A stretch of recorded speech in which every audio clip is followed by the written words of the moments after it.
Do we talk about the State of the Union? Or do we talk about the memo? Or do we look at a video of adorable puppies going down a slide? I joke, because you're going to get all three. First, the speech. It had so many high notes, you'd need Mariah Carey to sing it.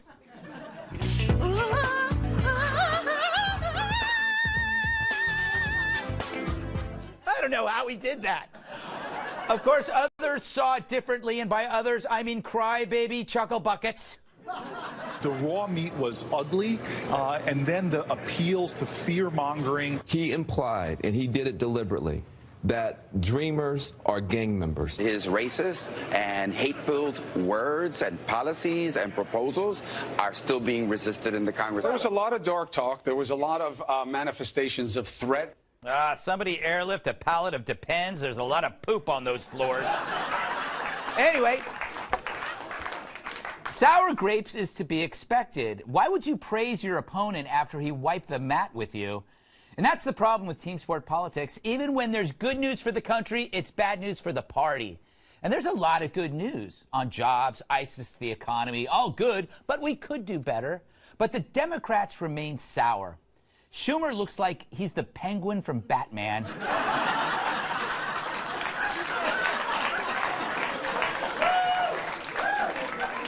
He's trying to pass a softball-sized gallstone. And Pelosi looks like that gallstone is about to hit her in the Mercedes. And the rest of the Democrats, they all look like they shared the same hemorrhoid. So what's the problem? Well, first, that speech wasn't for them, it was for you. I thought it was too long, but for you, it's not long enough. 90 minutes of positivity about this great country after 8 years of moaning about America. This speech was a water cooler in the desert. So for Dems, your good news is their bad news, but also their bad news is your good news. So in the future, here's a handy measurement for success. I call it the Pelosi Scowlometer. Look at that. The more she frowns, the more you should smile. All right. Which leads me to the memo. The week was fraught with anticipation, as if the royal family was giving birth to a panda. The nation wanted answers. Their thirst wouldn't be quenched until they heard this command. Release the memo. Well, good work there, dubbing. Yes, the memo. Finally, it was released, and it became the Super Bowl for nerds. Now, if it's all true, the dossier was put together by Christopher Steele with funding from the DNC and Fusion GPS. Then they played it up to media outlets. Then the Justice Department asked for surveillance warrants. But according to the memo, the application didn't disclose the role of the DNC or Clinton campaign in funding the dossier. The memo also claims that former FBI Deputy Director Andrew McCabe wouldn't have sought the warrant without this dossier. Now, maybe it's me, but it's got Clinton stink all over it. All roads lead back to the perv and the pantsuit. Sounds like a good TV series. I wonder if Trump thinks it's disgraceful. I think it's terrible. You want to know the truth? I think it's a disgrace. What's going on in this country, I think it's a disgrace. The memo was sent to Congress. It was declassified. Congress will do whatever they're going to do. But I think it's a disgrace. You know, I think it's a disgrace. But, you know, he's right. The Dems wanted to nail Trump so badly, they were willing to use an unvetted, hyper-partisan dossier to do it. Using this dossier to get a warrant, that's like me using Monopoly money to buy a Porsche. Look, we spent the last year hearing about collusion between Trump and Russia, and all along, the real collusion was committed by the perpetrators of that narrative, meaning the media, Democrats, and their government allies. This whole mess is brought to you by the same people, and that's not cool. Right? Adorable puppies going down a slide? Good puppies! Good job! Can you do it? Yay! Come on, puppy! Yay! Puppy, puppy! I told you there would be puppies. Period.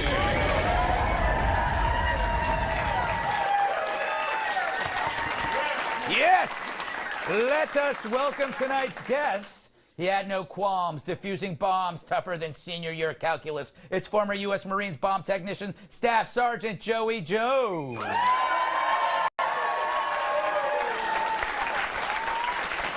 And another hero. His jokes are drier than powdered milk. Writer and comedian David Angelo.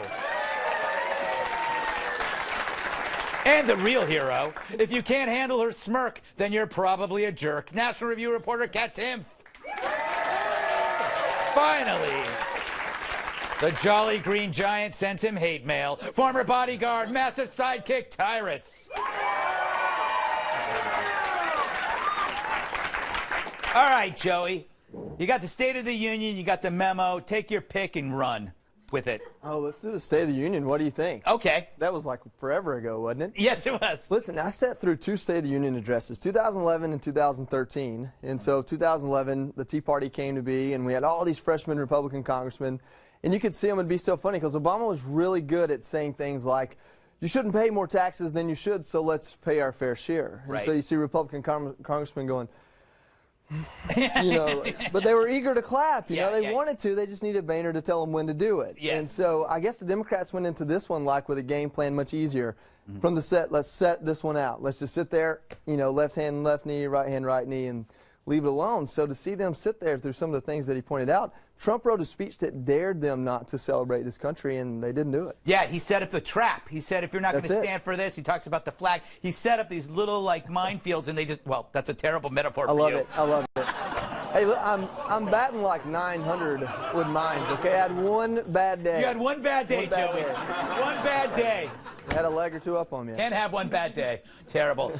All right, David, what about the memo? Well, the memo was good, but we all kind of wanted more out of the memo, I feel like. It didn't give enough secrets. Yeah. I feel like they should just open it up. If you have TSA pre-check, they should let you in the vault for like an hour. Anything you get, like supermarket sweeps, you know, like any document. That's a good idea. But here's the thing that was in that the memo, I already knew. Let's show the tweet. Yeah? Can we have the tweet? Yeah, here. This is from March 2017. This is you. Yeah. I can't read it. It's too far away. I'll read it for you. Possibility. Dems invented the Russian thing, fake server, etc., as a pretext for FISA, and the news has just been carrying water for them. Ooh. The most trusted name in news. Yes, yes, yes. You were like a psychic with really interesting glasses. All right. Yeah. Speaking of interesting glasses, Kat, what would you like to talk about? Would you like to talk about the amazing speech that Trump gave, or the groundbreaking, earth-shattering memo? Oh, my God. Okay. I'll talk about the memo. I'm really, really glad the memo was released. I want to see all the things the FBI does not want me to see. Right. 100%. But I think we need to take a look at how this was able to happen in the first place and look at reforming this entire area of government where we take the Fourth Amendment more seriously so it's not so easy to surveil American citizens. You know, I will agree with you here. Because that's the thing that bothers me. Anybody could, like, create a questionable dossier about my life. Yeah. And it might not be questionable. Might not be questionable. Those 2 years. Well, anyway, Tyrus, thoughts on the memo? Thoughts on your dossier, yeah. That's why there's no unicorns, kids. It was a donkey dressed as a unicorn. See? So, you know what? Here was my frustration this week. I thought the State of the Union was very good. I thought it's always good to hear positive things about our country because we don't hear enough about them. Yes. But I was looking for one thing, and I thought maybe it was going to be infrastructure. That was going to bring the sides together or start some kind of dialogue. Because after the State of the Union was over, those of us who love Trump still love Trump, and those of us who hate him and blame him for everything in the entire world that's going wrong, they still hated him. And to tie it in with the memo, it's kind of the same thing. Right. If you if you don't like the Russian investigation, if you have issues with the left, you're going to support the memo. Right. And if you're, if you love Trump, you're going to be that's what we needed. But my issue with that is just Page. That's the guy. Like, he's. Dang, every group has one, and we have him. And that dude just can't. And then when he tweets, I'm just like, this didn't mean. The only one I don't want to hear from more than Page is Cruz. Like, those are the two guys I just don't want to hear from. And I just keep waiting for something that's going to start bringing us together. And I just feel like the divisions just lines keep drawn in the sand, and there's no middle ground. Like if you're going to, my book, I kept thinking about, I'm working on a book. It's like living in the Great Divide. Is it about mountains? No, it's about just walking through my neighborhood at the grocery market, because if I walk through Liberal Avenue, I get booed at, and when I walk by Conservative, I get cheered. It's just crazy how divided we are. That's why you've just got to walk on the conservative side. I'll go wherever I want. Do you know what could unite us all? Do you know what united us all? Besides alcohol, Russians. Like, they played on America's key attribute, which is, it's not a key attribute, it's actually a consequence, the team sport politics of a binary system. They played both sides. They played the Democrats, they took money from the Democrats, they played with the Republicans, and to create disruption. It worked. I think you just nailed it. And our arrogance is that we had to be in on it. Yeah, yeah. And that's the ironic joke. Exactly. We weren't in on it. Yeah, yeah. All right, we got so much more to talk about privately as well. All right, what's up with Trump's border wall? See what I did there? Because I didn't.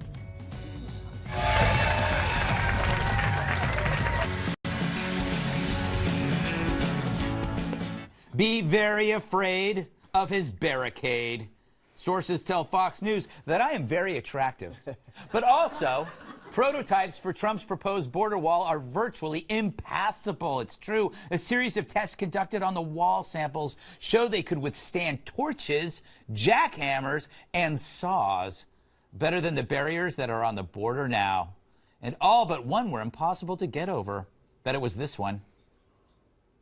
Come on, Kari. Come on, Kari. Come on.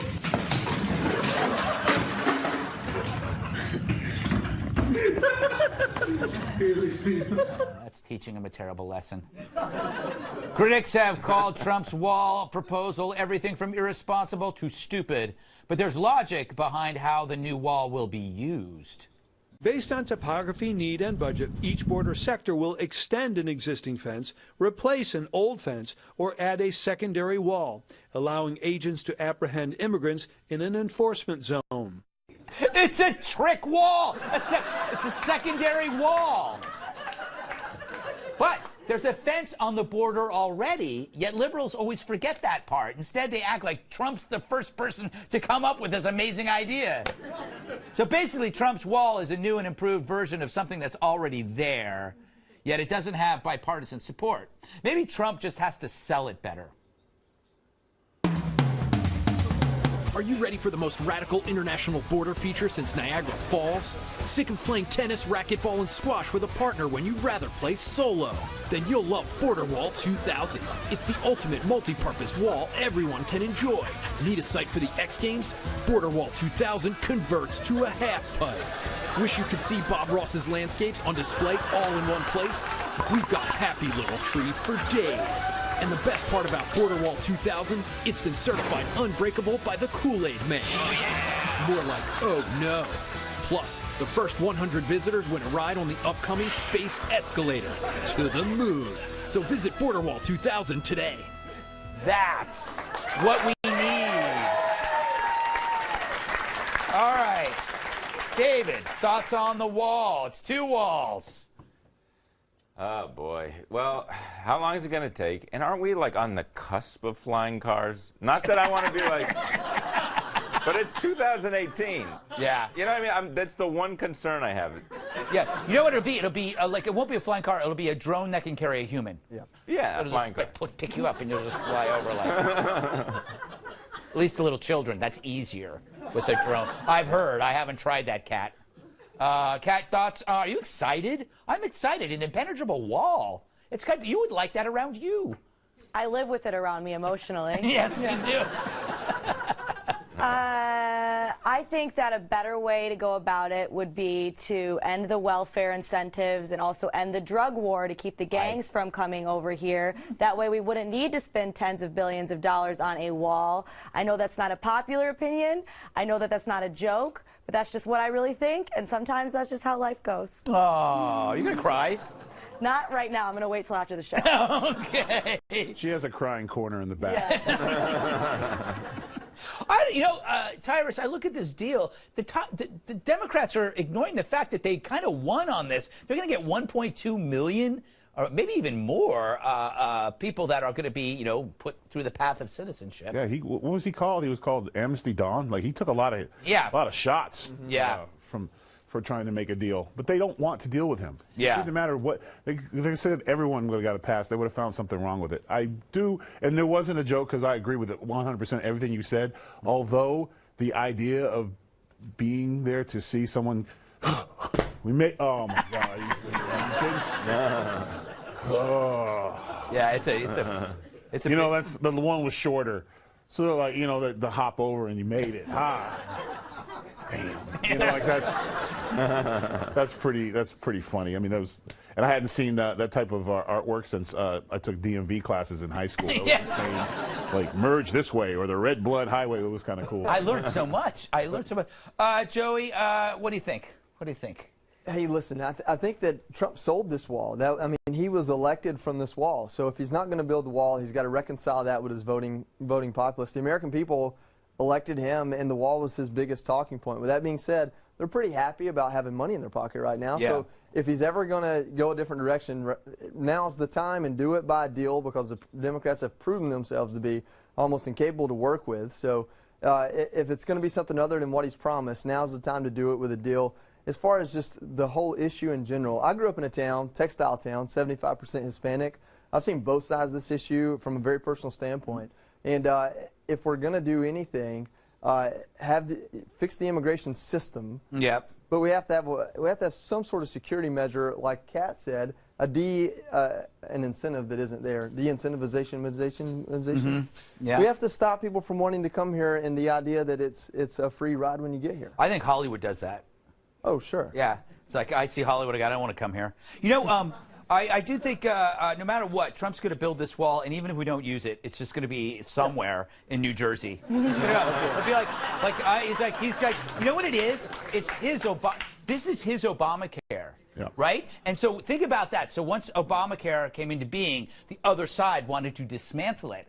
So once he puts this wall up, you're going to have an entire party that are going to use, and their slogan's going to be, tear down this wall. And it's going to be a very good slogan. The problem is, it could be that the wall works, and then you're not going to want to tear down the wall, or it'll be too hard to tear it down. Does that make sense?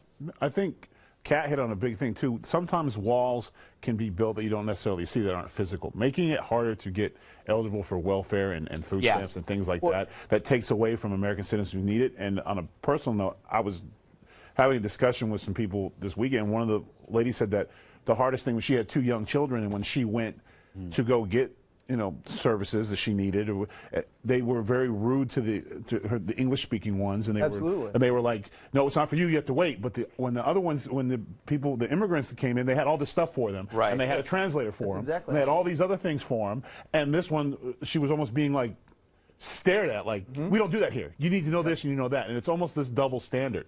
Interesting. And if you come here illegal, you shouldn't get any. Yeah, of those no things. cutsies. Those should be reserved for our citizens first. No cutsies. All right, we got to move on. Everybody deserves the same chance. Coming up, a California high school teacher thinks our military is the lowest of the low. I have a feeling we're going to disagree with him.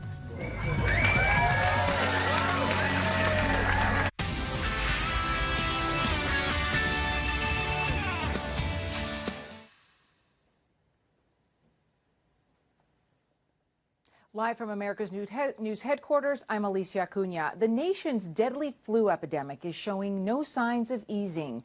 At least 53 children have died, and 16 of those deaths were over the past week. The Centers for Disease Control is also reporting record hospitalizations. Making things even more difficult, the vaccine is not very effective against the most common strain of the virus. But doctors and health officials say it's still the best defense. A flu shot is recommended for everyone 6 months and older. The man behind Hawaii's false missile alert is speaking out. He says he thought it was a real attack and not a drill. He says the on-duty call that came in on January 13th didn't sound like a drill. I'm Alicia Cunha. Now back to the Greg Gutfeld Show.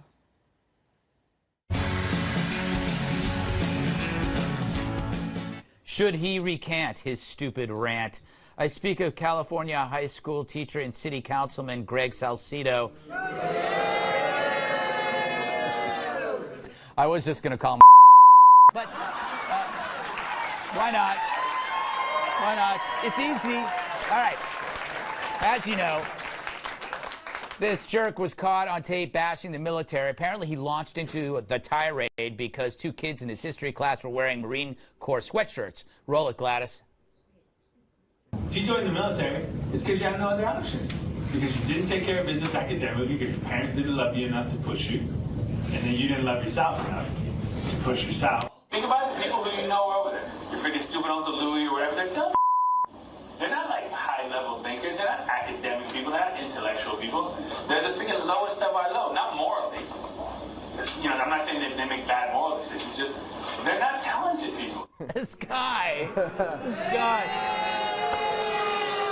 And I already called him a Can't do it again. Anyway, some have called for his firing, but the best response may have been from retired 4-star general and White House Chief of Staff John Kelly. What is your reaction to that, knowing that he's teaching a bunch of 17-year-olds this? Well, I think the guy ought to go to hell. I think he's going to be there. Salcido has been placed on administrative leave by the school district, whose superintendent says there'll be, quote, disciplinary measures taken. We'll probably like that. Well, I have an idea for his punishment. Make him watch this on loop for eternity.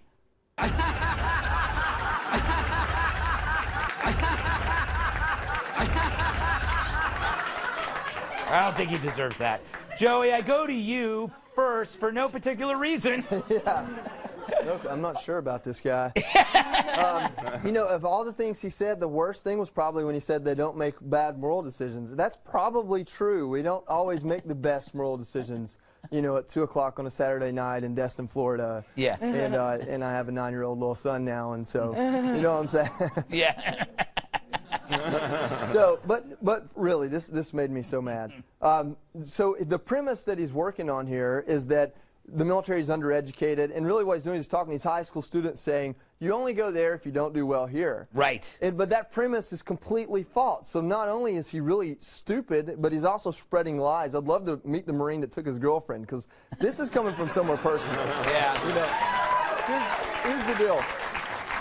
Almost 90% of the military has a high school education, as opposed to less than 60% of civilians. Over 80% of officers have a 4-year degree or higher, as opposed to 30% of civilians. So there's some facts, there's some data, and then you know, I don't know. Yeah. Oh, you know, say it. Here's the deal. Man.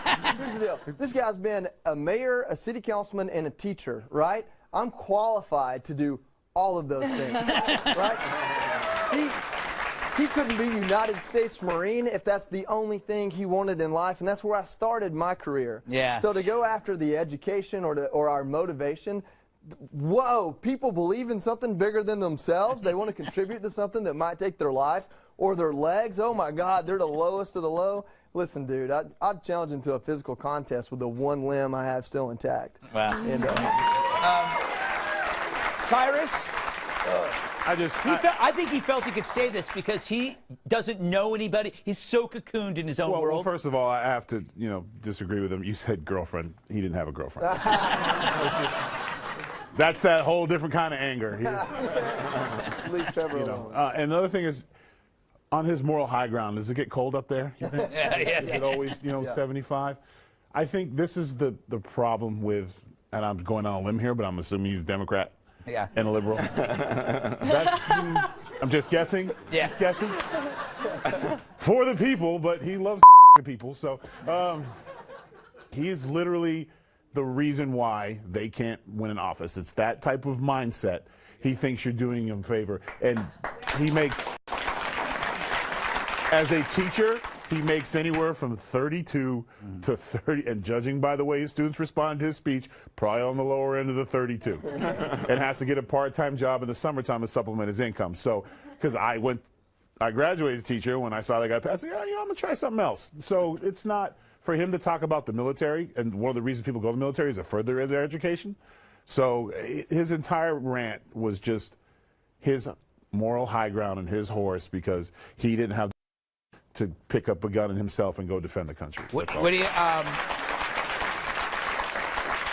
What about you, David? I think he should. Think he should get his job back on one condition: that he spends a year embedded somewhere. I mean, imagine he would actually get some learning experience. They should have like one battalion that's all like just like professors and Marxists. The Air Force. Yeah. I'm kidding. And no, I mean, yeah, this guy. I mean, look, I didn't join the military because I know I'm like too much of a loser. Like, I can't agree with him. I would not last. I would not last. I'd be home on the bus on the second day. What about you, Kat? I just love that he's saying people in the military are dumb when he's making these kind of comments in a room full of recording devices. Yes.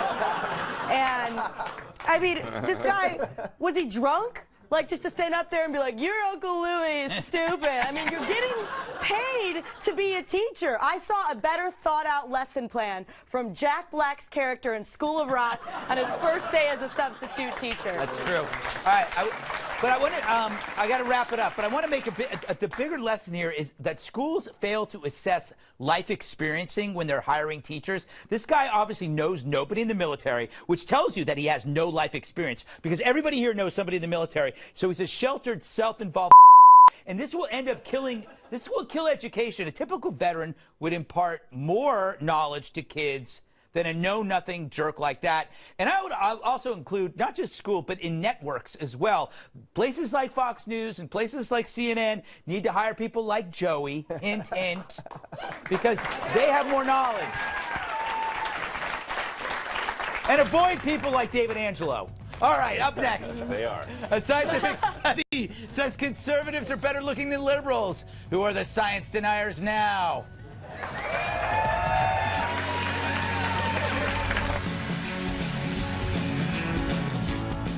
Are those who lean right a more pleasant sight? A new study claims conservatives are more attractive than liberals and that our appearance steers our political beliefs.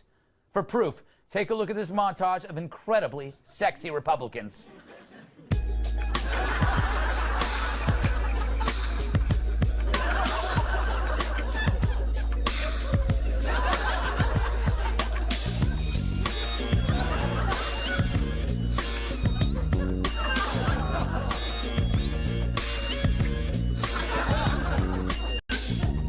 That is delicious.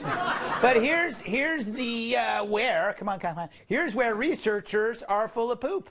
They concluded that because life can be easier for good-looking people, they get more credit than they deserve, and they're blind to the struggles of others, and that makes them lean away from liberal policies like more government aid. Explain these eggheads, quote, not having faced the challenges of other citizens, more attractive individuals should be less supportive of remedying these challenges for the general public. For more, we asked the world's most handsome man to comment.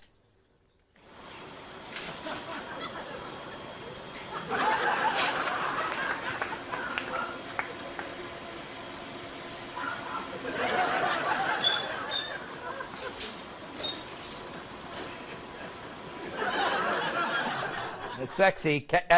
Tyrus, you buying this? No. No? No, and that's not the reason why good-looking people don't help, because they have to deal with the haters. They're always mad because they're good-looking. So when they get successful, why would they give back? Screw them. Like, haters are going to hate. We've had this. This is like the second week in a row we've had these scientific things on who's good-looking and who can be a kid longer. And it's all like, who's doing this? Like, we're not paying for this with our tax dollars, are we? No, but I mean, love these segments. I mean, it's just ridiculous. I hate it. It drives me nuts that you generalize people. If someone's good looking, usually it's the people that are really attractive get picked on the most as kids, but they get, like, always hear, like, you'll meet a really beautiful girl and she'll talk about in high school how girls pulled her hair and they hated her and everyone was mean to her because she was pretty. But they're lying. Oh, I was bullied. No, everybody was bullied. Everybody was. No, they were probably the bullies. Mean Girls. Didn't anybody see that movie? Speaking of, Kat, do you buy this? I'm not sure I'm qualified to comment on this study because I don't think I know how to tell if someone's hot or not. Yeah. I'll be out with my friends and be like, oh, that guy's like trying to talk to me. And they're like, yeah, Kat, he's asking you for change. He does not have a home. And I'm like, I can change him. Come over. Yes, you will change him because he's defecating on the sidewalk. Joey? Hey, look, I think in this day and age, attractiveness is just how hard you're going to work for it. Are you doing the cult of CrossFit or what are you doing? So it kind of makes sense to me in the sense of if your personality is to wait on the government or God to bestow gifts upon you, then you may lean liberal and be ugly. But if you're ready to get out there and work for it, hey, we're conservatives. We get work done, right? You know, so no offense, Hanoi Jane. I didn't mean to trigger you with that one. So getting work done. David, you're slightly swarthy. Thank you, Greg. I appreciate it.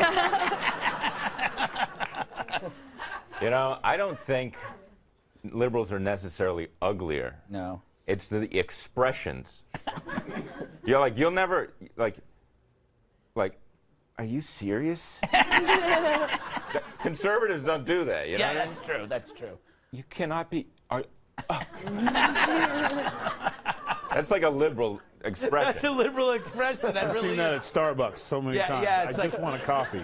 You know, I do think part of this is true and the other part's false. It is true that good-looking people benefit from society more often than the plain because they're afforded more opportunities because human beings gravitate towards good-looking people. So good people don't have to try so hard. We perceive good looks as a commodity. This is why whenever you see like public nudity of a really good-looking person, it's weird because we're thinking, why are you giving that away? That's only usually on nudist camps. They're not attractive, you know, because no one's asking for it. So, but there's no, like I've said this before, there's no activist group for the plain or the ugly. There's no Martin Luther King for the plain. There's no Gandhi for the ugly. But it really is inequality. The second part, conservative people actually do get suffering. They do understand it, except they see the suffering as an individual challenge, not something that the government should be trying to fix. Or government, it should not be totally governmental. All right, they're wrapping me. Yes, I'll take that. The applause. Oh, I love this next story. Coming up, a killer whale that can talk. Finally, something that makes them interesting.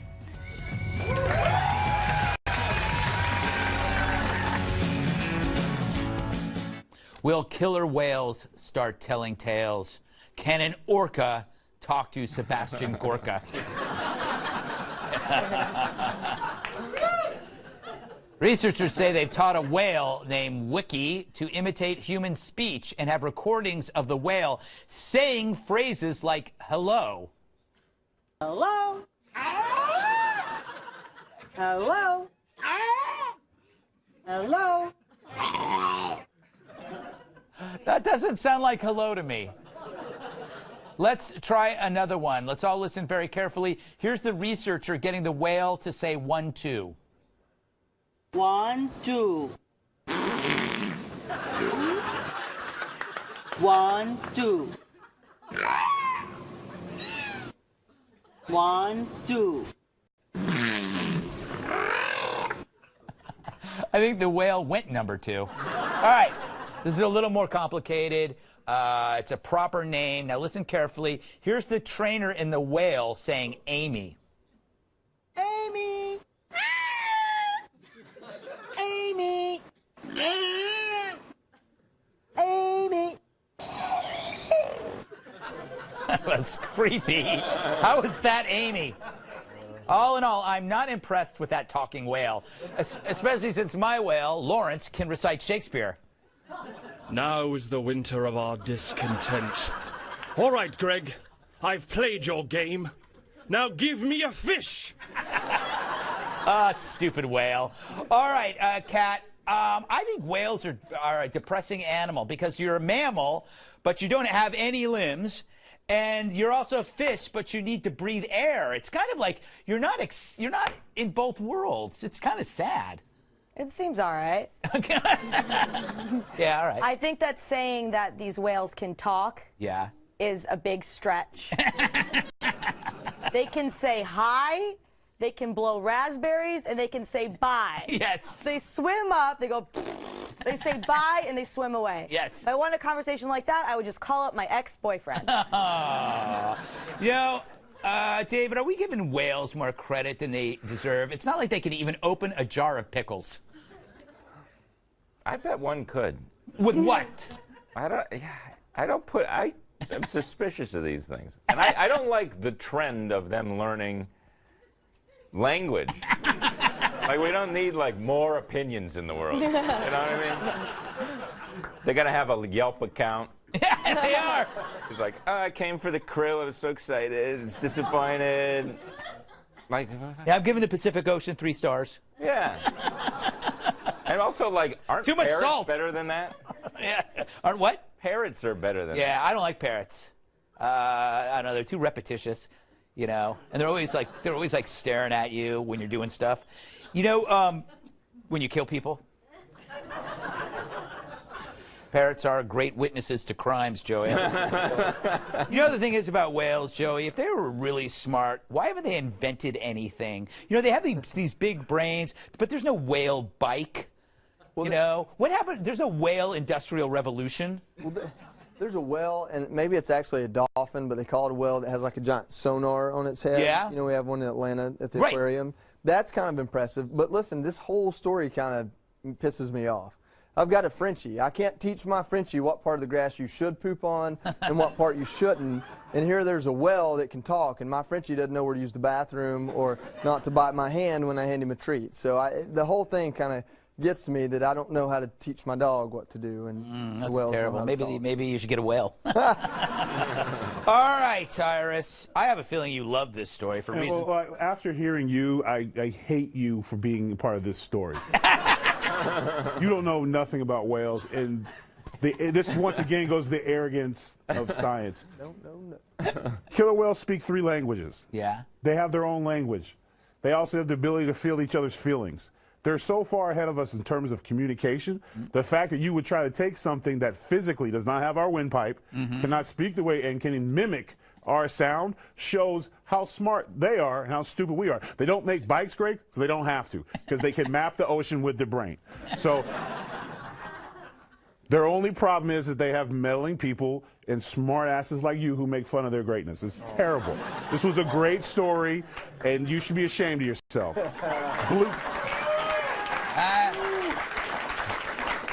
Blue Planet 2 just came out. I love that series. I'm enjoying it. And they had this great scene, if you guys haven't seen it, where the dolphins were running and there was these giant false killer whales, Greg. It's something different. You won't know what it is, so don't ask. We're chasing them, and then the dolphins turned around and they talked it out. Yeah. They literally stopped the gang war, talked it out, and they fished together. So, I yeah, think they have their own language. Imparting human behavior on slippery creatures. I'm what not. do they I'm part talk of the Dolphin about? Project. Ooh, I it's researched wet. this stuff. They talk to each other. Yeah, that's a little. Why would you want to talk to us? And stuff. Yeah, they're in the ocean for a reason. They didn't evolve. Yeah, they evolved there. No, they didn't. Come here. You just like them because you're big and they're big. Yeah, that's it. That's it. That's it. And you like unicorns because they're tall and slender, right? Yes, that is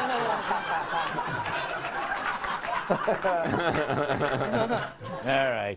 Don't go anywhere. That wasn't. Don't laugh at that, Joey.